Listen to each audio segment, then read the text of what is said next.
اور بہت زیادہ کیئرفل ہونے کی ضرورت ہے. بعض دفعہ انسان یہ کہہ دے تو فلاں نے بچا لیا مجھے، یا فلاں نے مجھے جو ہے وہ ٹھیک کر دیا، اللہ تعالیٰ نے ٹھیک کر دیا، اللہ تعالیٰ نے بچا لیا. ہمیشہ یہی ہونا چاہیے. یا پھر انسان کہتا ہے وہ میں نے فلاں وقت نیکی کی تھی نا، اس وجہ سے میرا ایکسیڈنٹ ہوتے ہوتے بچ گیا، وہ میرے یہ کام کیا تھا نا، اس نے مجھے بچا لیا. بچانے والی ذات اللہ کی. بعض دفعہ ہمیں احساس نہیں ہوتا، ہم اپنے جملوں میں بھی جو ہے نا اس طرح کے شرکیہ جملے بول جاتے ہیں. کسی ڈاکٹر سے امپریس ہو کے، یا کسی بندے سے او شکر ہے جی آپ نے یہ کر دیا تو میری روزی لگ گئی، ورنہ تو میری نوکری نہ لگتی. اس طریقے سے بھی لوگ بہت زیادہ، تو وہ ہوتا ہی ہے کہ جب آپ بہت زیادہ کسی شخصیت پرستی میں بھی چلے جاتے ہیں نا، یا بہت ہی زیادہ اس کے معتقد ہو جاتے ہیں، تو وہ چیز بھی پھر انسان کو آہستہ آہستہ جو ہے وہ شرک کی طرف لے جاتی ہے. تو اس لیے کسی انسان سے بھی عقیدت کا اظہار اتنا نہیں کرنا کہ انسان غلط میں چلا جائے، چاہے وہ انبیاء بھی کیوں نہ ہو. جس طرح اس کو بھی میں نے آپ کو سمجھایا تھا کہ انبیاء کی تعظیم اور عقیدت میں بھی لوگ غلط کا شکار ہو جاتے ہیں اور پھر وہ شرک میں چلے جاتے ہیں. تو کوئی بھی انسان جو ہے اس کے ساتھ اس کا ممنون ہونا، اس کے لیے تھینکفل ہونا، اگر اس نے آپ کی کوئی ہیلپ کی ہے وہ بالکل ٹھیک ہے، شکریہ تو ادا کرنا ہے. لیکن یہ نہیں کہنا کہ اگر یہ نہ ہوتا تو پتہ نہیں میرا کیا ہوتا، اس نے میری روزی لگا دی، اس نے مجھے بچا لیا، اس نے مجھے صحت دے دی. کہ یہ سب چیزیں کرنے والی ذات اللہ تعالیٰ کی نا. تو یہ بہت یعنی اس میں جو ایک چھوٹا سا فرق ہے، اس بات کرتے ہوئے، جملے بولتے ہوئے بھی جو ہے نا محتاط ہونا چاہیے. بہت زیادہ ہی اس کی ڈیٹیلز ہوگی، ابھی آگے چلتے ہیں. تو اللہ تعالیٰ نے یہ فرما دیا کہ یہ لوگ جو ہیں اپنے رب کے برابر ان ہستیوں کو قرار دیتے تھے، یعنی ان کو معبود قرار دیتے، حالانکہ عبادت کا حق تو اللہ تعالیٰ کا تھا. ٹھیک ہے. تو لیکن یہاں پہ یادلون جو ہے عدل، مساوات یا برابری کے معنوں میں ہے کہ یہ اللہ کے برابر ان ہستیوں کو قرار دے دیتے ہیں، حالانکہ یہ سب دیکھتے ہیں، ان کو سب پتہ ہے کہ ان چیزوں کا خالق کون ہے، اللہ تعالیٰ کی ذات ہے.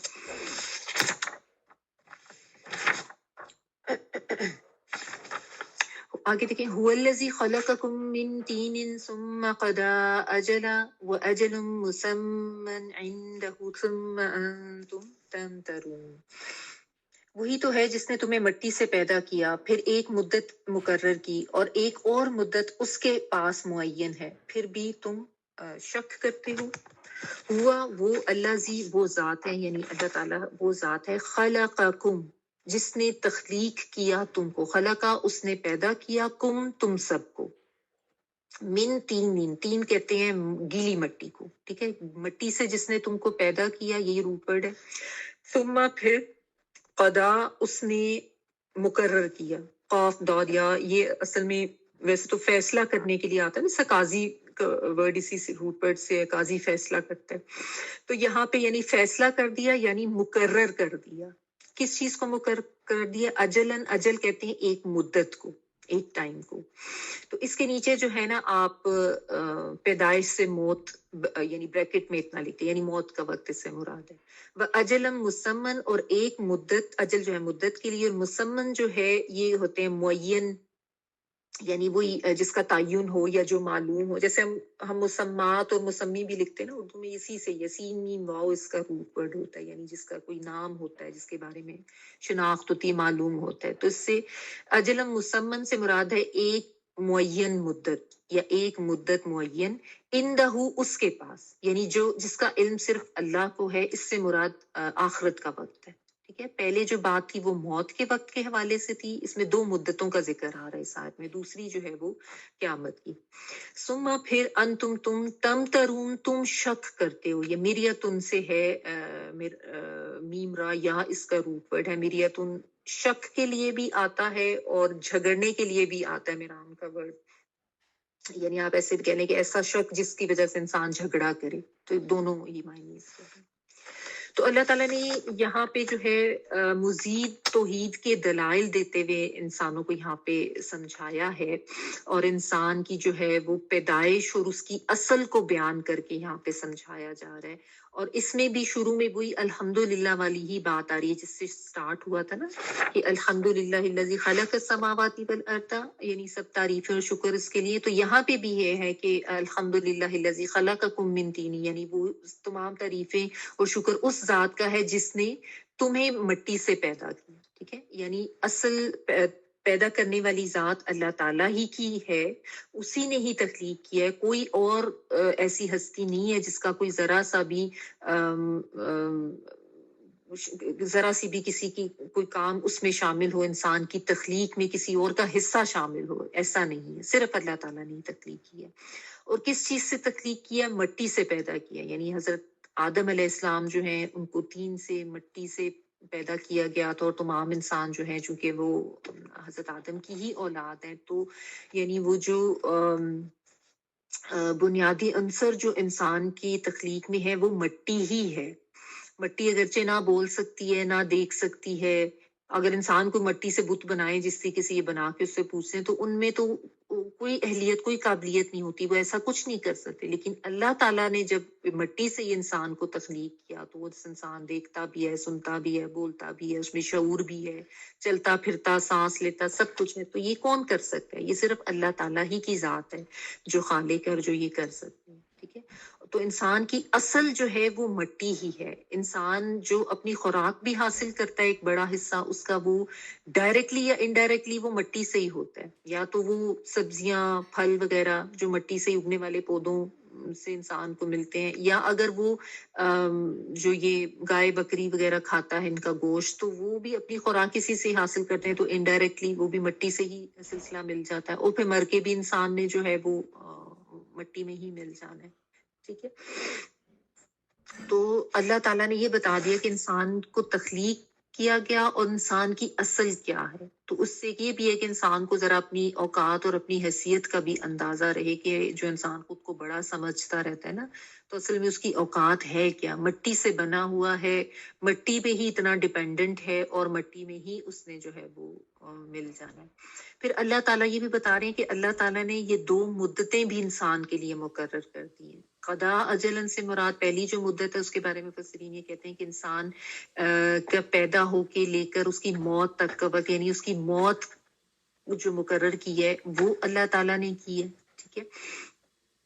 اور جب کسی انسان کی موت آ جاتی ہے تو اس وقت تو پھر سب کو پتہ چل جاتا ہے نا، تو وہ یعنی اگرچہ موت کا وقت اللہ کو معلوم ہوتا ہے لیکن اس کے بعد ظاہر سب کو پتہ چل جاتا ہے۔ اور ایک اور بھی مدت ہے جو کہ موت کے بعد سے قیامت تک کی ہے، یعنی قیامت کب آنی ہے اس کا علم اللہ کے پاس ہے، اس کا علم کسی کو نہیں پتا ہے، وہ جب آئے گی تبھی سب کو پتہ چلے گا، ورنہ وہ علم اللہ تعالیٰ نے انبیاء کو بھی نہیں دیا تھا۔ وہ اسی لیے اجل مسمن عندہ، اس کے پاس ہے، وہ عندہ کا مطلب ہوتا ہے پاس ہو اس کے، یعنی وہ جو علم ہے قیامت کے آنے کا وہ صرف اللہ تعالیٰ ہی کو معلوم ہے، وہ کسی اور کو نہیں معلوم ہے۔ تو اس آیت میں ان 2 مدتوں کا ذکر کیا گیا، ایک تو پیدائش سے موت تک کا، اور دوسرا برزخ سے قیامت تک کا، یعنی موت کے بعد سے قیامت تک کا، ٹھیک ہے۔ تو یہ اللہ تعالیٰ نے بتا دیا کہ یہ ایسی چیزیں ہیں جن کے بارے میں تمہیں کچھ نہیں پتا، نہ تم اس میں کسی قسم کا تم یا کوئی اور ہستی کوئی حصہ رکھتی ہے۔ سب چیزوں کو تخلیق کرنے والی ذات بھی اللہ تعالیٰ کی ہے، ان کو پیدا کرنے والی اور پھر ان کو موت دینے والی ذات بھی اللہ تعالیٰ ہی کی ہے، اور اس کا علم بھی اللہ کے پاس ہی ہے۔ یعنی آپ دیکھیں بعض لوگ ہوتے ہیں فوراً کسی کو ہارٹ اٹیک ہوا، ایکسیڈنٹ ہوا، دیر اینڈ دین ان کی ڈیتھ ہو جاتی ہے، ٹھیک ہے۔ اور کچھ ایسے ہوتے ہیں جو اتنے عرصہ بیمار رہتے ہیں یا ایسی حالتوں کو پہنچ جاتے ہیں لیکن موت جو ہے ان کو نہیں آتی۔ تو یہ اللہ کے کام ہے نا، کس کو علم ہے اس چیز کا؟ انسان کو تو نہیں پتا کہ کب اس کا ٹائم پورا ہوگا، وہ اللہ تعالیٰ کی ذات کو علم ہے، اور وہ اللہ تعالیٰ کی حکمت اور اس کے اپنے فیصلے ہوتے ہیں۔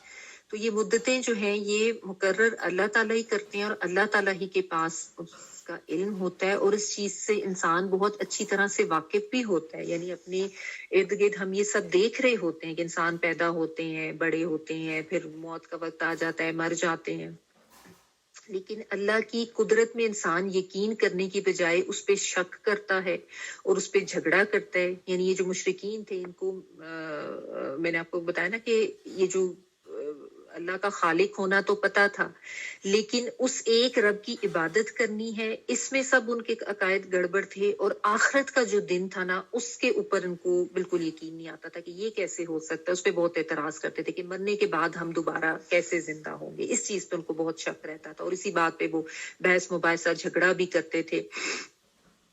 تو یہ باتیں، یہ دو چیزیں جس کو سمجھ آ جائے نا، ایک توحید اور آخرت، تو پھر وہ غفلت کی زندگی نہیں گزار سکتا. یعنی جو واقعی اس کو صحیح طریقے سے، جس کو کانسیپٹ کلیئر ہو جائے توحید کا اور پھر آخرت میں اللہ کے سامنے جواب دہی کا، تو وہ پھر اپنی زندگی جو ہے نا وہ بہت الرٹ ہو کے گزارتا ہے. ورنہ بہت سے لوگ ایسے ہیں جن کو آخرت کا کانسیپٹ ہے لیکن سوئے رہتے ہیں، وہ کہیں پیچھے انہوں نے چھوڑ دیا ہوتا ہے نا، جانتے ہوئے. سب مسلمانوں کو پتہ ہے کہ آخرت کا دن آنا ہے، لیکن کتنے لوگ ہیں جو اس کے اوپر نظر کر کے بیٹھے ہوئے ہیں، یا اس کو یاد رکھتے ہیں اپنی زندگیوں میں، یا اس کے مطابق اپنی دعائیں کرتے ہیں، یا اس کے مطابق اپنی آخرت سنوارنے کے اعمال کرتے ہیں، چھوڑ کے بیٹھے ہیں نا. تو یہ جو مشرکین تھے، ان کا تو آخرت کا کوئی کانسیپٹ تھا ہی نہیں، اور جب ان کو بتایا جاتا تھا تو یہ اس میں شک کرتے تھے، مانتے نہیں تھے، جھگڑتے تھے کہ یہ کیسے ہو سکتا ہے، یا اس قسم کی باتیں کرتے تھے کہ اچھا جو ہمارے باپ دادا مر چکے ہیں ان کو زندہ کر کے لاؤ. اس قسم کے جھگڑے بھی کرتے تھے یہ نا. تو اللہ تعالیٰ نے یہ بتا دیا کہ یہ اللہ کا علم ہے، اللہ کو معلوم ہے، جو ایک دفعہ پیدا کر سکتا ہے وہ دوسری دفعہ بھی پیدا کر سکتا ہے، اور اللہ نے ہی یہ مدتیں مقرر کی ہوئی ہیں، وہی خالق ہے. اور تم بس اپنی اصل کو پہچانو اور اپنی حیثیت کو پہچانو اور عاجز ہو جاؤ، اور اللہ تعالیٰ کی جو بندگی ہے اس میں آ جاؤ اور اس سارے شرک سے نکل جاؤ. بیسیکلی کانسیپٹ جو ہے وہ سارا یہی چل رہا ہے کہ انسان کو توحید کی دعوت دی جا رہی ہے اور اس کے مختلف دلائل دیے جا رہے ہیں اور شرک سے روکا جا رہا ہے. وَهُوَ اللَّهُ فِي السَّمَاوَاتِ وَفِي الْأَرْضِ يَعْلَمُ سِرَّكُمْ وَجَهْرَكُمْ وَيَعْلَمُ مَا تَكْسِبُونَ. وہی ایک اللہ ہے جو آسمانوں میں بھی ہے اور زمین میں بھی ہے. وہ تمہارے باطن اور ظاہر سب سے واقف ہے، اور وہ کچھ بھی جانتا ہے جو تم کرتے ہو. وَهُوَ اللَّهُ، اور وہ اللہ ہے، فِي السَّمَاوَاتِ وَالْأَرْضِ، آسمانوں میں اور زمین میں. يَعْلَمُ، وہ علم رکھتا ہے، وہ جانتا ہے. سرکم، پوشیدہ کو بھی تمہارے. سرن جو ہے جو خفیہ یا پوشیدہ یا چھپی ہوئی چیزیں ہوتی ہیں، سین را را. اور جہرکم، جہر جو ہے وہ ظاہری چیزوں کے لیے آتا ہے. اور کم، تم سب کا. یہ سری اور جہری میں نے پہلے بھی آپ کو بتایا کہ نمازیں ہوتی ہیں نا، سری نماز اور جہری نماز، اس سے یاد رکھا کریں. سری نماز ہوتی ہے جس میں امامت جو ہے وہ اس طریقے سے امام جو ہے وہ پڑھاتے ہیں کہ وہ قرات جو ہے وہ بلند آواز میں نہیں کرتے، صرف اللہ اکبر یا رکوع میں جاتے سجدے میں جاتے اونچا بولتے ہیں، باقی تلاوت جو ہے وہ خاموشی سے کرتے ہیں. ظہر اور عصر کی نماز. اور جہری نماز ہوتی ہے فجر، مغرب اور عشاء کی، جس میں امام جو ہے وہ بلند آواز میں تلاوت کرتے ہیں. تو سرکم، پوشیدہ تمہارا، و جہرکم، اور ظاہر تمہارا، و یعلم، اور وہ علم رکھتا ہے، یا وہ کے معنوں میں ماں جو تکسبون، کسب سے ہے، کاف سین با اس کا روٹ ورڈ ہے، کمائی کے لیے آتا ہے. تا تم کے لیے کسب، کمانا، واو نون پلورل کے لیے، کہ جو کچھ تم کماتے ہو، اچھا اور برا دونوں معنوں میں آ جائے. اہم آیت ہے یہ بھی.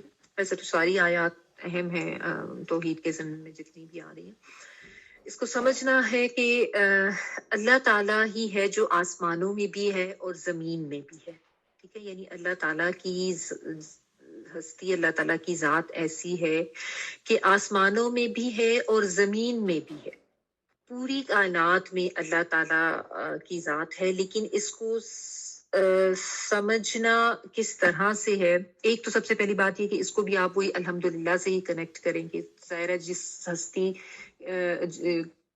کے پاس یہ طاقت ہے کہ وہ آسمانوں میں بھی ہو اور زمین میں بھی موجود ہو، تو کون ہو سکتا ہے؟ وہی ہے جس کے لیے سب تعریفیں اور وہی ہے جس کے لیے سب شکر ہے.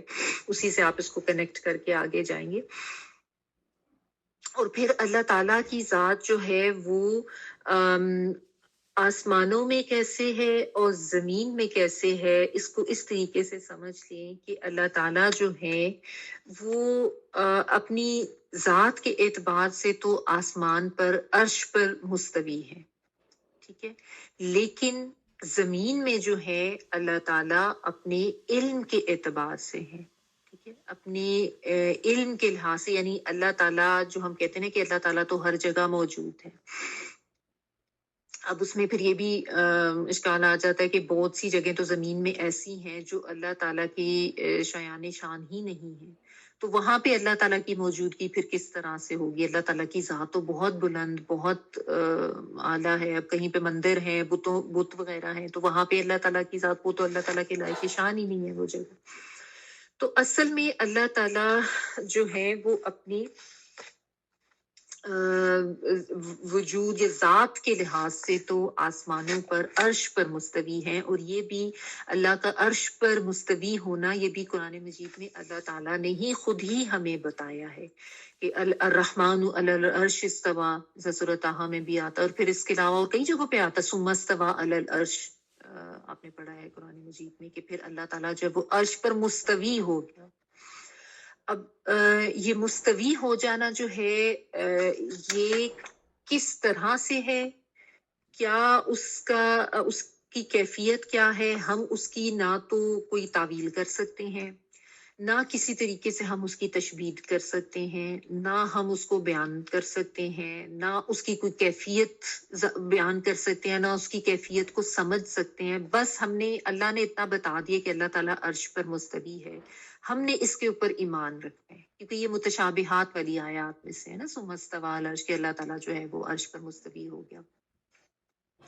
تو ہم نے بس اس کو اتنا ہی رکھنا ہے. اب یہ سوالات کہ اللہ تعالیٰ کیسے عرش پہ مستوی ہیں، کوئی کرسی پہ بیٹھے ہوئے ہیں، کسی تخت پہ بیٹھے ہوئے ہیں، اللہ کی کرسی کا بتایا گیا تو کرسی کیسی ہے، اللہ کے ہاتھ کا بتایا ہے تو ہاتھ کیسے ہے، ان سوالات میں پڑھنے کی ضرورت نہیں ہے، کیونکہ یہ چیزیں جو ہیں یہ پھر غلط چیزوں کی طرف انسان کو لے جاتی ہیں. ٹھیک ہے. تو جب یہ کہا جائے کہ اللہ تعالیٰ آسمانوں میں ہے اور زمین میں بھی ہے، تو آسمان میں اللہ تعالیٰ اپنی ذات، اپنے وجود کے لحاظ سے آسمان پر عرش پر مستوی ہیں، بس اتنی بات. دنیا میں جو ہے اللہ تعالیٰ اپنی علم کے لحاظ سے ہر جگہ موجود ہیں، یعنی دنیا میں کہیں بھی کچھ ہو رہا ہے وہ اللہ کے علم میں ہے، اور اللہ تعالیٰ اپنی قدرت کے لحاظ سے بھی زمین پہ ہیں، یعنی جو کچھ بھی ہوتا ہے وہ اللہ کی قدرت سے ہوتا ہے. ٹھیک ہے. یعنی زمین میں حکم بھی اللہ تعالیٰ کا چلتا ہے، ملکیت بھی اسی کی ہے، اللہ کی قدرت سے سب کچھ ہوتا ہے، اور جو ہوتا ہے وہ اللہ کے علم میں بھی ہے. کوئی ایک ذرہ بھی کہیں پہ ہے، کوئی ایک پتا بھی کہیں پہ گرتا ہے تو وہ اللہ کے علم میں ہوتا ہے. تو یہ اس میں تھوڑا سا سمجھنے کی ضرورت ہے کہ اللہ تعالیٰ اپنے علم اور قدرت کے لحاظ سے ہر جگہ موجود ہے. ٹھیک ہے. اور اپنی ذات کے لحاظ سے جو ہے وہ اللہ تعالیٰ عرش پر مستوی ہے، اور عرش پہ مستوی ہونے کی جو توجیحات کرنے کی ضرورت نہیں ہے، نہ اس کی تعویلات میں جانے کی ضرورت ہے. جیسا امام مالک نے بھی اس کے بارے میں کہا تھا، الاستوا معلوم و کیف مجہول، یعنی استوا جو ہے یہ تو معلوم ہے، اتنا اللہ تعالیٰ نے ہمیں بتا دی، لیکن کیا اس کی کیفیت ہے، کس طرح سے وہ ہے، یہ نامعلوم، یہ مجہول ہے، یعنی اس کے بارے میں کوئی علم نہیں ہے. وَإِيمَانُ بِهِ واجب وَسُؤَالُ عَنْهُ بِدْعَةٌ، یعنی انہوں نے کہا تھا کہ اس کے اوپر ایمان لانا ضروری ہے. یہ ہم ذرا اس کے بغیر جو بات اللہ نے کہی ہے اس پہ ایمان لانا ضروری ہے، لیکن اس کے بارے میں سوال کرنا جو ہے وہ بدعت ہے. نہ کبھی صحابہ کرام نے کیا اور نہ ہم نے کرنا ہے اس کے بارے میں سوال. ٹھیک ہے نا. تو یہ اللہ کا موجود ہونا یا اللہ کا عرش پہ استوا ہونا، اس کانسیپٹ کو اس طریقے سے سمجھنے کی ضرورت. اور یہ اللہ کے علم کے حوالے سے آگے بتا دیا گیا کہ اللہ تعالیٰ کو تو تمہاری پوشیدہ باتوں کا بھی پتہ ہے، تمہاری ظاہری باتوں کا بھی پتہ ہے، یعنی تم کچھ بھی کر لو، کچھ بھی کر کے اللہ سے نہیں چھپ سکتے ہو. اگر وہی بات اگر آپ لے لیں کہ اگر تم کر کے دوسروں کو دکھا رہے ہو، نیت تمہاری یہ ہے، جیسا میں نے وہ حدیث بھی آپ کو بتائی کہ کوئی ایک شہید ہے یا ایک عالم ہے یا ایک سخی ہے، لوگ تو یہ سمجھ رہے ہیں کہ بڑا سخی ہے، بڑا بہادر ہے یا بڑا عالم فاضل ہے، لیکن ان کی اندر نیتیں یہ تھیں کہ ہم لوگوں کو امپریس کر لیں، ان کو بتا دیں، ان کو دکھا دیں. تو اللہ تعالیٰ کو تو پتا تھا نا. تو ظاہر ہے جب اللہ تعالیٰ کے ہاں فیصلے ہوں گے تو اللہ تعالیٰ تو ظاہری کے ساتھ ساتھ چھپی باتوں کے بھی جاننے والے ہیں. اور اسی طرح انسان کے اندر ویسے بھی کیا نیتیں چل رہی ہیں، کسی کے لیے کوئی بدگمانیاں چل رہی ہیں، اوپر سے ہوتا ہے نا، لوگ اوپر سے اچھی طرح مل رہے ہیں، اندر سے دل جو ہے ان میں بدگمانیاں ہیں یا کوئی دشمنیاں ہیں یا کسی کو دھوکہ دینے کی کوئی نیت ہے، یا اندر سے اس کے لیے ایک تمسخر اور اس کے لیے کوئی استہزاء والی فیلنگز ہے کہ وہ اٹھ کے جاتا ہے تو اس کا مذاق اڑانا شروع کر دیا یا اس کو اپنے سے کمتر سمجھنا. تو کچھ بھی کرتے ہوئے انسان یہ یاد رکھے کہ اللہ کے علم میں سب کچھ ہے. لوگوں کے سامنے میں جتنا پریٹینڈ کر لوں اللہ سے نہیں میں بچ سکتا. اگر کسی کے لیے دل میں بدگمانی ہے اوپر سے میں اچھا کر رہا ہوں تو وہ بھی اللہ تعالیٰ کو پتہ ہے. تو اپنے دلوں کو بھی صاف کرنے کی ضرورت ہے, اپنے اعمال کو بھی صاف کرنے کی ضرورت ہے, اور اپنی نیتوں کو بھی صاف کرنے کی ضرورت ہے. اور وَيَعْلَمُ مَا تَكْسِبُونَ, جو بھی کچھ تم کمائی کرتے ہو وہ اللہ تعالیٰ جانتے ہیں. چاہے تم نیکی کما رہے ہو, چاہے تم برائی کما رہے ہو, اچھے اعمال کر رہے ہو, برے اعمال کر رہے ہو, سب کا سب جو ہے وہ اللہ کے علم میں ہے. جو تمہارے دلوں میں خیالات ہیں, جو تمہاری نیتیں ہیں, اور اگر نیتوں میں کوئی فطور ہے, سب کچھ اللہ کے علم میں ہے, اور پھر اسی کے مطابق تمہارا مواخذہ بھی ہوگا. ٹھیک ہے, کیونکہ جب دل میں ہوتا ہے پھر وہ زبان پر آتا ہے, پھر وہ عمل پر بھی آ جاتا ہے. ٹھیک ہے نا. تو اگر دل میں کوئی بری نیت تھی, کسی سے کے لحاظ سے کوئی برا گمان تھا, تو وہ زبان پہ آتا ہے ہی نہیں, تو انسان کے عمل میں آ جاتا ہے کسی نہ کسی طریقے سے. تو اللہ تعالیٰ کو تو سب معلوم ہے نا کہ کیا تم نے دل میں رکھا ہوا تھا اور پھر کیا تم نے کمائی کی. تو جو بھی کر رہے ہو, کس کے لیے کر رہے ہو, نیک کام کر رہے ہو, کس کے لیے کر رہے ہو, یہ بھی سب اللہ تعالیٰ کو معلوم ہے. تو اس طریقے سے بہت زیادہ پیور ہونے کی اور بہت زیادہ خالص ہونے کی ضرورت ہے. وَمَا تَأْتِيهِم مِّنْ آيَةٍ مِّنْ آيَاتِ رَبِّهِمْ إِلَّا كَانُوا عَنْهَا مُعْرِضِينَ. اور جب بھی ان کے پاس ان کے رب کی طرف سے کوئی نشانی آتی ہے تو وہ اس سے اعراض ہی کرتے ہیں. وما یہاں پہ جو ہے نا, چونکہ آگے اللہ آ رہا ہے تو ماں کا مطلب نہیں ہو جائے گا. ویسے ماں کا مطلب جو ہوتا ہے لیکن یہاں پہ نہیں ہوگا. اور نہیں تأتیہم, آتی ان کے پاس, حمزہ تا یا آنا کے معنوں میں, اور ہم ان کے پاس, اور شروع میں تا جو ہے وہ مونس کے لیے آ رہی ہے. نہیں آتی ان کے پاس من آیتن, کوئی نشانی. آیت جو ہے نا اس کا مطلب ہوتا ہے نشانی. ٹھیک ہے. من آیات ربہم, ان کی رب کی نشانیوں سے. آیات یہاں پہ پہلے آیتن ہے سنگولر, اور پھر آیاتن پلورل آ گیا, نشانیوں میں سے ان کی رب کی طرف سے. اللہ مگر کانو, وہ ہیں, انہا ان سے, معرضین اعراض برتنے والے, یعنی اس کی طرف توجہ نہ کرنے والے, اس سے لاپرواہ ہونے والے یا اس کو چھوڑنے والے. تو یہ بتایا جا رہا ہے کہ ان لوگوں کے پاس تو بے شمار نشانیاں آتی ہیں. نشانیاں جو ہیں اللہ تعالیٰ کی کونی بھی ہیں اور شرعی نشانیاں بھی. شرعی نشانیاں یہ والی آیات جو ہم قرآن میں پڑھتے ہیں, ان کو بھی آیات ہی کہتے ہیں کیونکہ یہ سب بھی اللہ تعالیٰ کی نشانیاں. کونی نشانیاں جو ہیں وہ کائنات میں جو اللہ تعالیٰ کی نشانیاں نا, اس سے وہ مراد ہے. یعنی آپ کائنات میں دیکھ لیں کچھ بھی, آسمان, زمین, سورج, چاند, ستارے, ان سب کو دیکھ کے پتہ چل جاتا ہے کہ ان کو تخلیق کرنے والی کوئی ذات ہے. لیکن اللہ تعالیٰ یہ کہہ رہے ہیں کہ یہ ان کو ہر طرح کی چیزوں سے بھی سمجھایا جاتا ہے, تو یہ جو ہے اللہ تعالیٰ کی وحدانیت سے یہ انکار ہی کرتے ہیں. یعنی آپ دیکھیں یہ تو ایسے لوگ تھے عرب کے مشرکین کہ ان کے سامنے اللہ کے نبی موجود تھے, اور اللہ تعالیٰ کے نبی پہ وحی آ رہی ہے, آیات کا نزول ہو رہا ہے, ان کو ساتھ ساتھ پڑھ کے بتایا جا رہا ہے, ان کو ساتھ ساتھ سمجھایا جا رہا ہے, مثالوں سے بھی سمجھایا جا رہا ہے, کائنات پہ غور کرنے کا درس دے کے اس سے بھی سمجھایا جا رہا ہے, ہر طریقے سے. لیکن پھر بھی یہ موردین میں سے ہیں, یعنی یہ اعراض برتنے والوں میں سے ہی ہیں. یعنی اعراض ہوتا ہے جان بوجھ کر پہلو تہی کرنا نا. تو کیونکہ ظاہر ہے ان کی اپنی توجیحات تھیں, کیونکہ ان کی زندگیوں کی ترجیحات مختلف تھیں.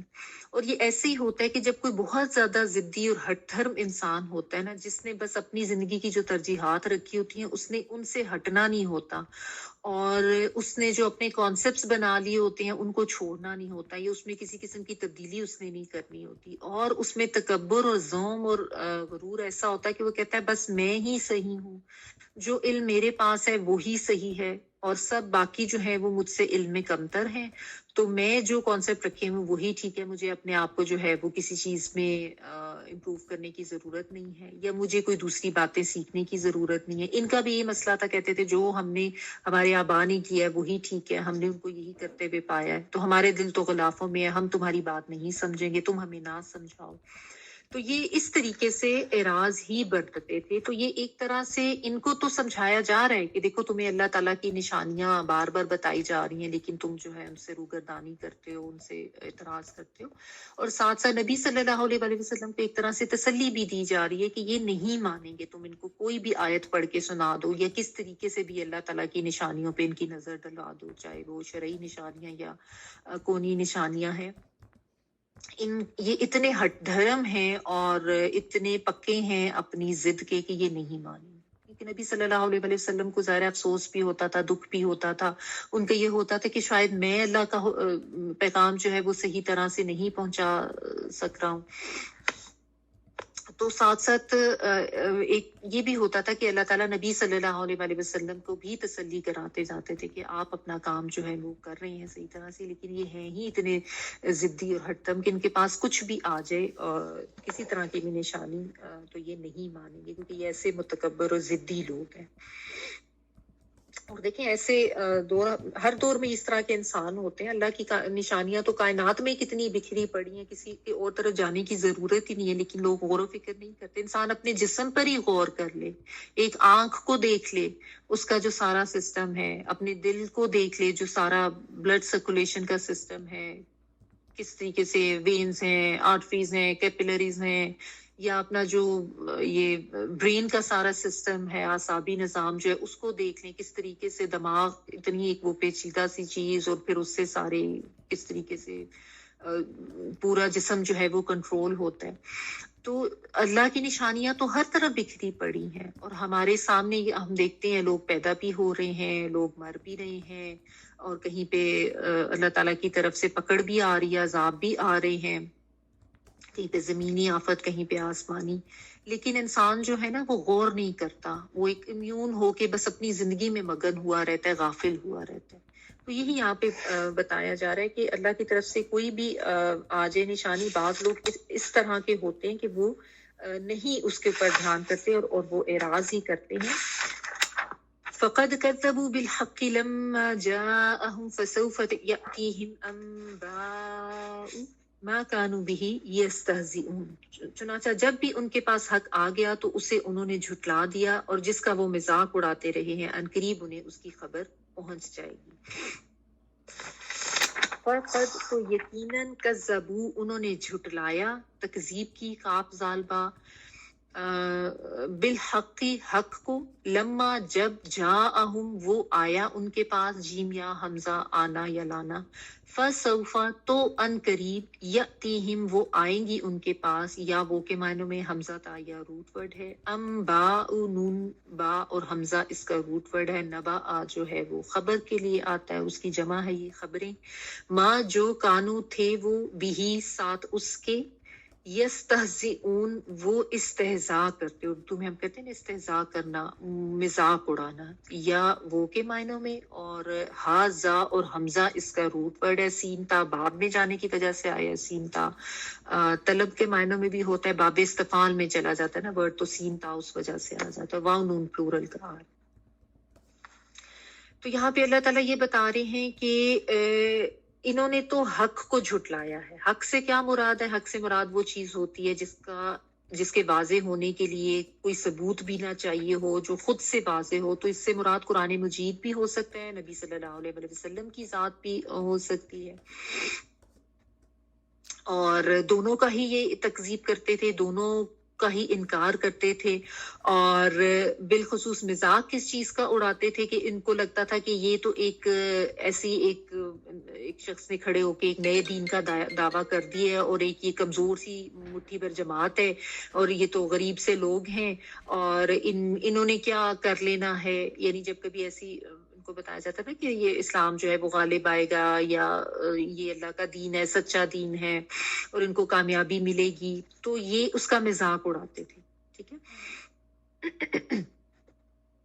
تو یہ چیز یہاں پہ بتائی جا رہی ہے کہ عنقریب ان کو پتہ چل جائے گا کہ یہ اللہ تعالیٰ کا سچا دین ہے، اور یہ غالب آئے گا، اور اللہ کی مدد ان کے ساتھ ہوگی، اور یہ لوگ کامیاب ہوں گے. اور یہ جیسا میں نے آپ کو ابھی بتایا تھا شروع میں کہ یہ سورت جو ہے یہ ہجرت سے 1 سال قبل ہی نازل ہوئی تھی، اور ہجرت کے کچھ عرصے بعد ہی آپ کو پتہ ہے سال بعد ہی غزوہ بدر ہو گیا تھا، جس میں ایک بہت کلیئر وکٹری جو ہے وہ اتنی تھوڑی تعداد ہونے کے باوجود مسلمانوں کو نصیب ہوئی تھی. تو اس سے پتہ چل گیا تھا. تو یہ اس چیز کی بھی ایک طریقے سے جو ہے وہ یعنی ایک پیشین گوئی یہاں پہ کی جا رہی ہے.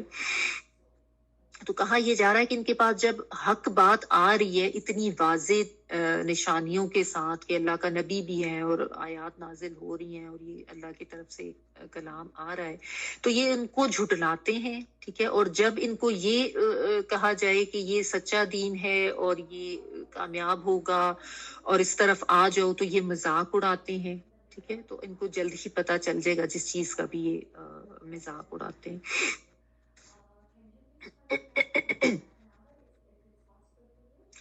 اور یہ جو ہے تکذیب اور استہزاء، یہ دونوں مشرکین کی صفات بیان کی گئی ہیں کہ جب اللہ کی حکم بتایا جائے، اللہ کی آیات بتائی جائیں تو وہ اس کا انکار کریں اور پھر اس کا مذاق بھی اڑائیں، اور آج بھی یہ ہوتا ہے، اللہ تعالیٰ کی آیات کا مذاق بھی اڑایا جاتا ہے، اللہ تعالیٰ کے احکامات کا، چاہے وہ قولی طور پر مذاق اڑایا جائے یا چاہے وہ عملی طور پر مذاق اڑایا جائے، اور اللہ تعالیٰ کی باتوں کی تکذیب بھی کی جاتی ہے، بعض تو زبانی کر دیتے ہیں کہ نہیں ایسے نہیں ہو سکتا، اور بعض عملی طور پر اس کا جو ہے وہ انکار کرتے ہیں۔